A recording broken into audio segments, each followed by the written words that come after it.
भारत अमृत सर्वात्मा विष्णु भक्ताद् विनिश्रितम गीता गंगोद कंपित्या पुनर्जन्म न विद्यते। महाभारतेर अमृतमय सारांश भगवद गीता पाठ करले আর কোনো কিছু পড়ার দরকার হয় না।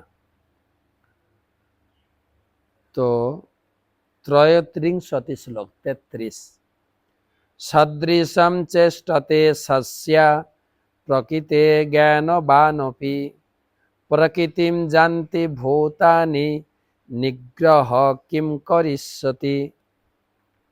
সদৃশম চেষ্টতে সস্য প্রকৃতে জ্ঞানবানপি প্রকৃতিম জানতি ভূতানি নিগ্রহ কিং করিষ্যতি। অনুবাদ, জ্ঞানবান ব্যক্তিও তার স্বভাব অনুসারে কাজ করেন, কারণ প্রত্যেকেই ত্রিগুণজাত স্বীয় স্বভাবকে অনুগমন করেন। সুতরাং নিগ্রহ করে কি লাভ হবে? ভগবান অর্জুনকে কর্ম করতে উৎসাহিত করছেন। আর তুমি ক্ষত্রিয়, ক্ষত্রিয় হিসাবে তোমার কর্তব্য হচ্ছে যুদ্ধ করা। অর্জুন যুদ্ধ করতে চাইছেন না। দ্বিতীয় অধ্যায়ে ভক্তিযোগের কথা শুনে তার ভালো লেগেছে, তা আমি যুদ্ধ করব না, হানাহানি কাটাকাটি। ভগবান বলছেন ভক্তি করতে গেলেও কর্ম করতে হবে। প্রত্যেকের নিজের নিজের স্বভাব অনুযায়ী, নিজের নিজের গুণ অনুযায়ী কর্তব্য কর্ম করতে হয়।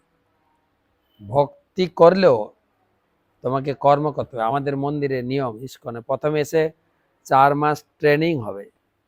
তারপরে যার যে বিষয়ে দক্ষতা, কেউ কম্পিউটার চালাতে দক্ষতা, কেউ ভগবানকে সাজাতে পারে ভালো করে, কেউ ভালো রান্না করতে পারে, কেউ ইঞ্জিনিয়ার ভালো প্ল্যান দিতে পারে, কেউ ইন্টেরিয়ার ডিজাইনার।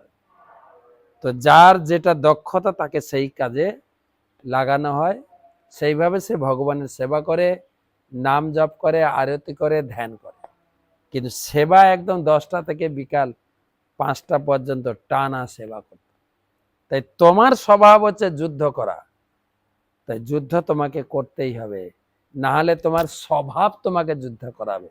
স্বভাব যায় না মইলে, ইজ্জত যায় না ধুইলে। যার যেরকম স্বভাব অনুযায়ী কাজ করো, ভালো থাকো।